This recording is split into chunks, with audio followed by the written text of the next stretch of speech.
Not sure. Okay, so what up, street dogs? There, Kim. All right. So some quick turbo thoughts. This one is about the good and the bad. So why is it that we desire the good in life without the bad? And also, is it possible to have the good without the bad? So some thoughts. So first thought is,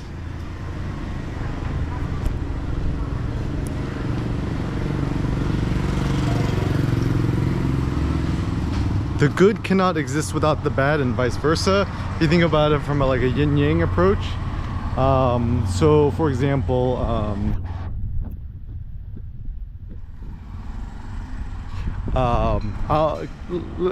coffee is a good example, right? So coffee has extremely great upside, right? Like more vigor, more power, more energy, more focus, more elevated thoughts, whatever. But also a huge downside, you know, coffee, caffeine dependency, the days that you don't have coffee, really extremely bad headaches, kind of migraine, muscle tension, overall lack of vigor and stuff like that. You know, sleep restlessness and stuff like that.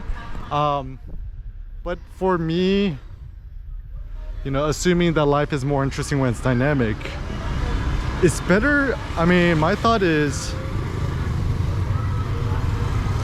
the best life is a life with extreme highs and extreme lows.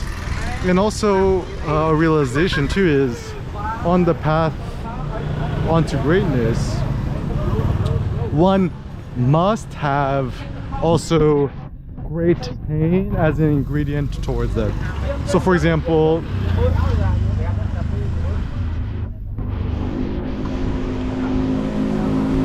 the greater social risks you take, the greater the chance that you're gonna offend somebody or you're gonna feel bad or whatever. And also same where with business ventures, right? The greater you attempt something insanely epic, also the greater chance for you to have a massive failure, right? So even Elon Musk, the reason why Elon is so admirable, this a lot of people don't get, right? I think it's good to read his read the biography on him. I forgot the guy who wrote it, but anyways, he put his own like skin in the game, his own money in the game, where after he sold PayPal, I don't know, did he make 20 million, 200 million, whatever? He staked like pretty much all of his money on Tesla and SpaceX. And even when they were doing the SpaceX test flights or whatever, he essentially, well, he had like 2 or 3 test attempts, and then essentially on the last attempt he essentially ran out of money, and somehow he was able to miraculously scrap together a little bit more money for the final launch, which succeeded, which made him you know, at least not going to bankruptcy. So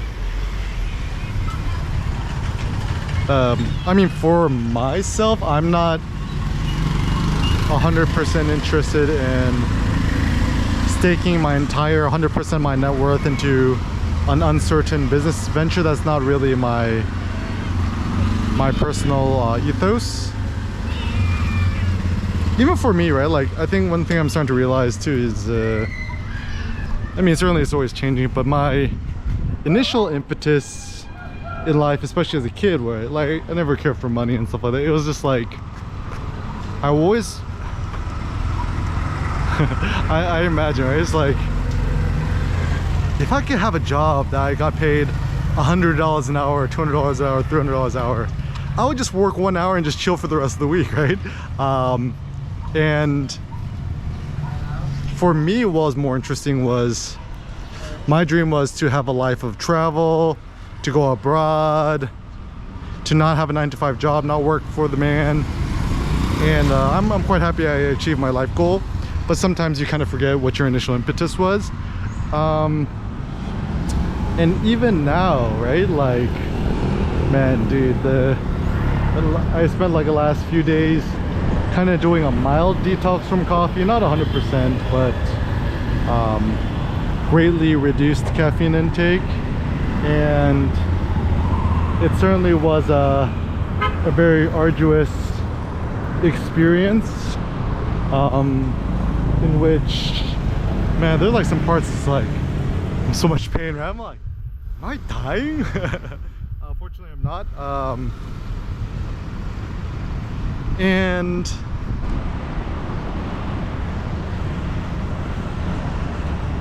yeah, and so, you know, it's just like even a stoic entrepreneurship thought or a philosophical thought, right, is maybe even having the thought about death is a healthy one. Is like, even every once in a while to have a thought is like, am I gonna die or am I dying?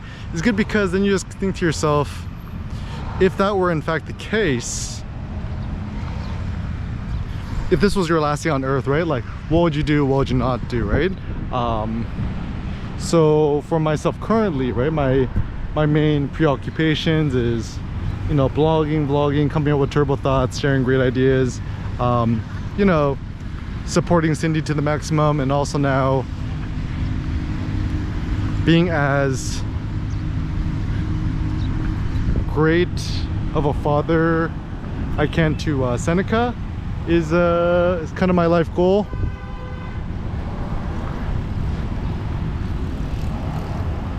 And essentially trying my best to live every single day to the max, right?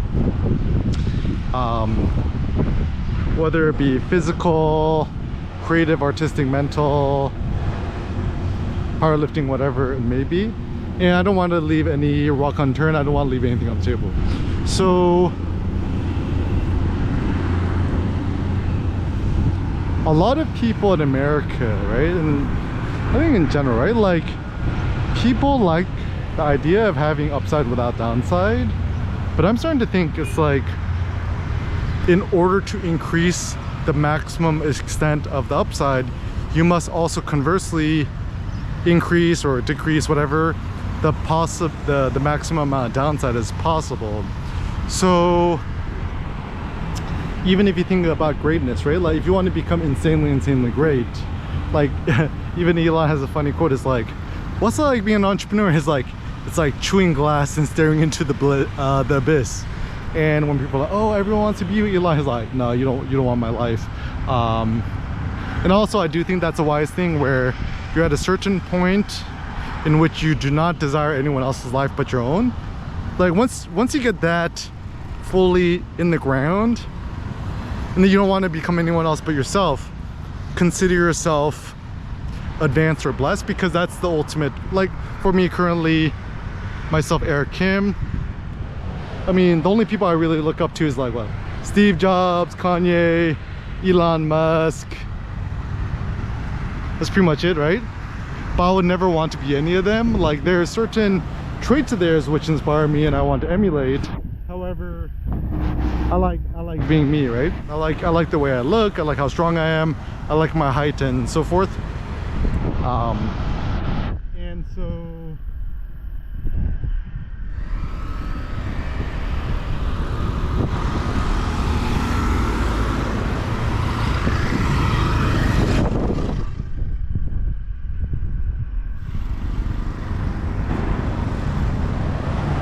so yeah, as a very interesting philosophical thought, think that in order to maximize the good in life, you must also maximize the bad, the negative, and the downsides, right? So for example, I think the reason why Seneca has been so meaningful to me, you know, my relationship with him and stuff, is that like I have experienced insane amounts of pain and difficulty with him, you know, both mostly physiological, right, and certainly a lot of, you know, the time spent with him and stuff like that. And it's not this weird like self-flagellation, like, oh, you know, Sen, I sacrificed for you so much to do whatever, but actually in fact your kid is actually an ego of yourself. It's like a mini you, right? Like, so every time I look at Sen, right, I'm like, certainly he's his own person, but he's created in the image of me, or like a more idealized version of myself, or like I'm essentially raising him the way I wish that my dad raised me. And so, in fact, the investment you put into your kid is like investing in yourself, actually.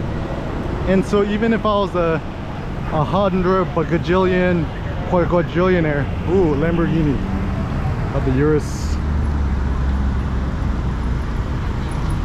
One thing I love about Phnom Penh is like, I see at least like 4 Rolls Royces a day. But anyways, so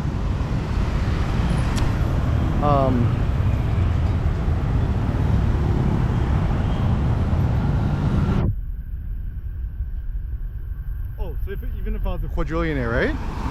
I would actually not want to send to daycare or whatever, because I believe myself to be the best trainer and educator and teacher for my kid, and I have so much insane extreme pride in him and his potentiality and his abilities that I don't want to outsource that to anybody else. I mean, at a certain point I'm gonna have to send him to school, right? But then up until then, I'm gonna try my best to be as great of a father and educator to him as possible, is my personal goal.